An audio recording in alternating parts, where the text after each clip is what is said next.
I'm here to speak to you about the time to deliver for women in post-war Sri Lanka. The end of the war had many expectations. There were many opportunities that were available. The promise of greater interaction, the opportunities of employment, tourism, new markets that were opening, infrastructure, and development. But to me personally, it meant that it was finally the opportunity to look at those issues that were otherwise sidelined due to more important considerations of war. These issues of poverty, economic disempowerment, environmental degradation, social security, health, youth, and more importantly, the status of women. Nearly 2 years down the road, I firmly believe that the greatest opportunity we have as Sri Lankans today is the benefit of a second chance. A chance to ensure that the diversity we share is recognized in the social fabric of our society. We have once again the choice of excluding or including the voice of people in laws and policies that will affect their lives. However, among the groups that remain sidelined are women. Post-war discussions on the issues of women have been disappointing. Policymakers continue to look upon women's rights as insignificant. The experiences and realities that women face are seldom included in development planning. Women continue to be tied down by gendered, cultural, and social expectations, double standards of morality, and discrimination. The war drastically changed the lives of women, not just in the south, but in the north and east of this country. Many women, young, and not just women, but youth, young men and women, were married at a very early age to avoid conscription and for security reasons. And now these marriages are technically, legally null and void. But then there are issues of cultural significance. What's going to happen to these young people? And at present, there are nearly 80,000 female-headed households in Sri Lanka. And yet there's a tendency to view these women as victims and not as survivors, despite the fact that they have assumed these new roles that have been thrust upon them and have even, in certain occasions, successfully challenged cultural constructions such as widowhood and the fact that widows should not come to the forefront. And yet, they are compelled to live among structures and policies that assume a male-headed household, a male head of household. And this, it's very important to remember, this is not a legal construct, but it is a social construct. These are just some of the many examples of issues that continue to affect women in post-war Sri Lanka. I believe that the inadequate response to address these issues stems from the refusal of policymakers and public to take women's rights seriously.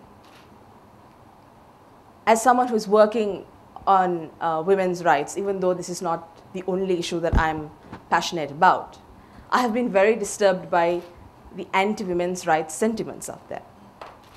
And these sentiments continue to downplay the impact of gendered realities.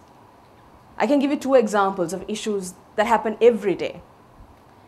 A woman who wants to take legal action against her husband for beating her daily, for beating her, her child, and sometimes causing her to be hospitalized, is often scornfully looked down upon if she decides to take legal action. She's discouraged by neighbors, by family, friends. Oh, it will bring disgrace upon the family. And even the police discourage her. The usual sentiment is, if a man can't hit you, who can?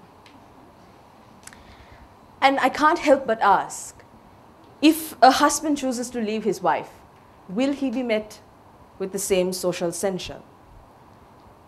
Even in a case of personal security, a woman is expected to weigh the consequences of her actions, of even leaving her husband.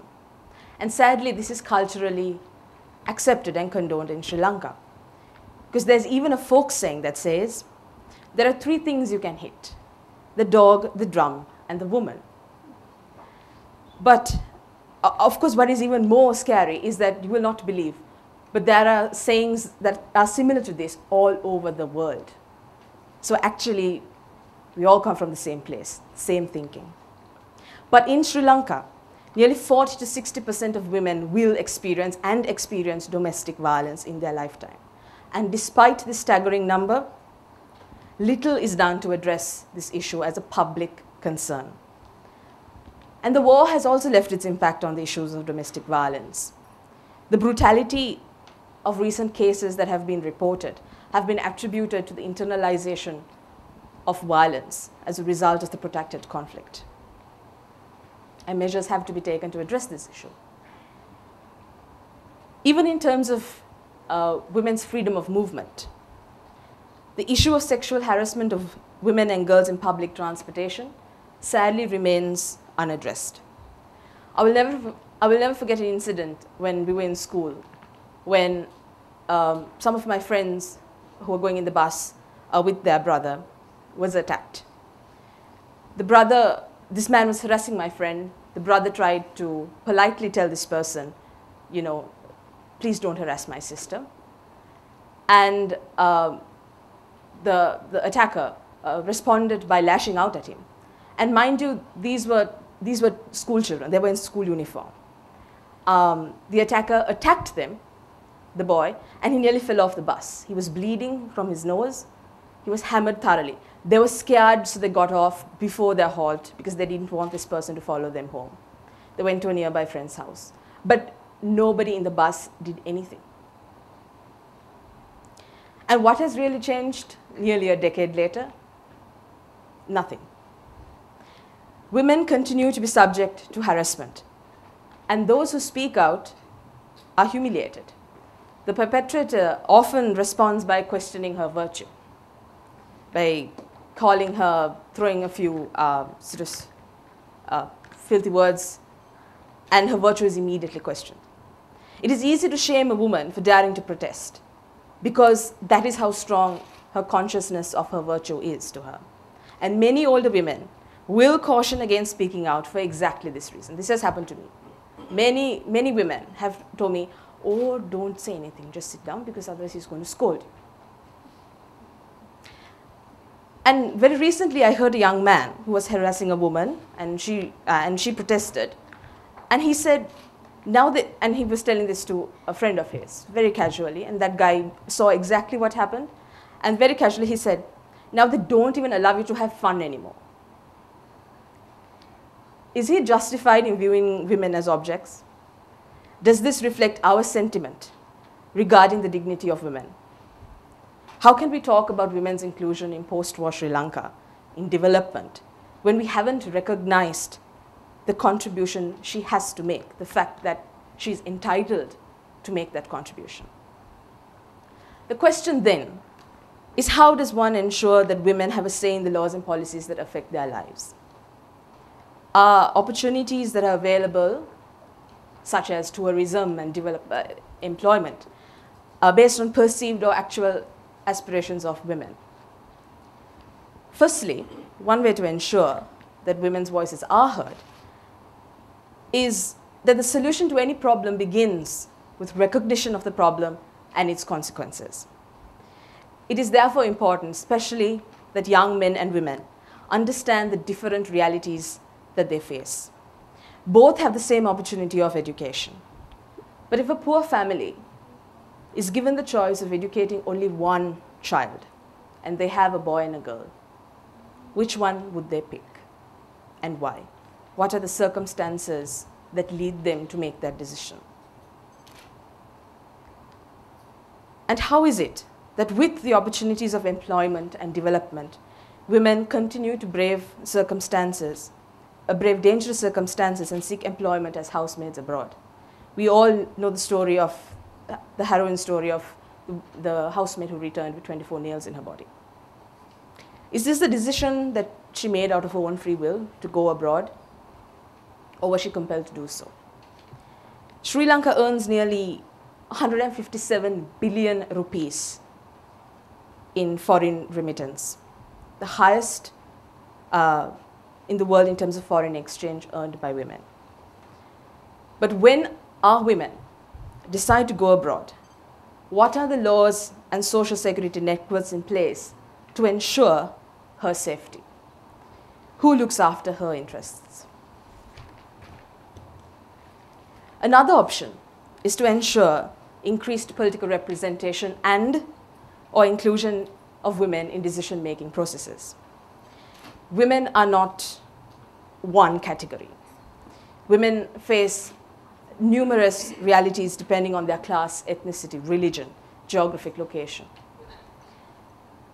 But increased women's political representation and inclusion in decision-making processes will not happen in the absence of true recognition and the belief that they are entitled to be heard.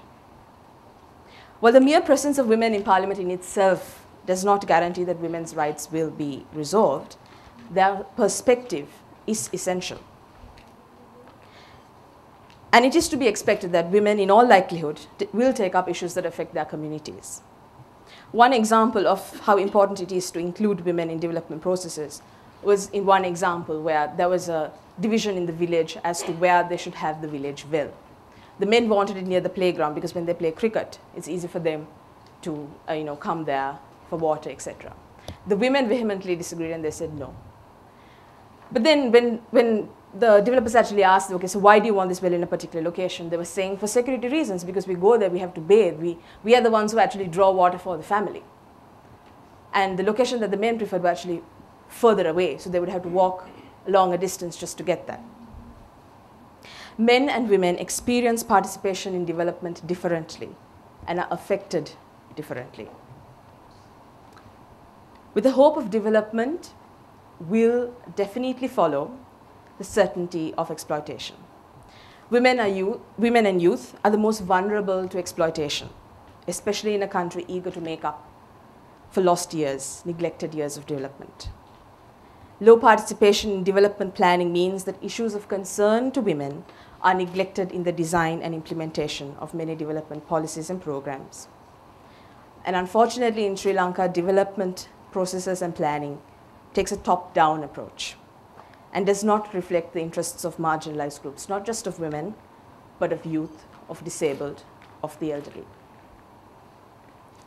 And finally, we can ensure that not just the realities of women, but even the realities of each and every one of us, of marginalized groups, are represented by being watchful and engaging in dialogue and processes that influence policy. We can ensure that the interests of men and women are reflected in the laws and policies enacted. We need to be actively involved in decision making. We cannot see ourselves as mere benefactors. We need to appropriate the opportunity of being part of this development that we are waiting for. It is time that Sri Lanka delivered to women their rightful place and consideration. It is important that women are given the same opportunity as men to benefit from the resources of a country free of war. This victory was not achieved in the absence of women. There was supposed to be a picture up, but that's okay. The labor of the estate worker, free trade zone worker, and the housemaid contribute to nearly $8 billion US in foreign exchange. So women make a contribution in terms of the economy, in terms of social and cultural and religious ways. But the only place where women seem to be missing in this country, and in sadly many parts of the world, is at the decision-making table. And these women who earn this significant contribution, that bring this significant contribution of foreign exchange to our country, sadly enjoy the least social security benefits, some of them none. It is important, therefore, to recognize her dignity, her contribution, and her right to equal partnership and inclusion in the development of post-war Sri Lanka. Thank you.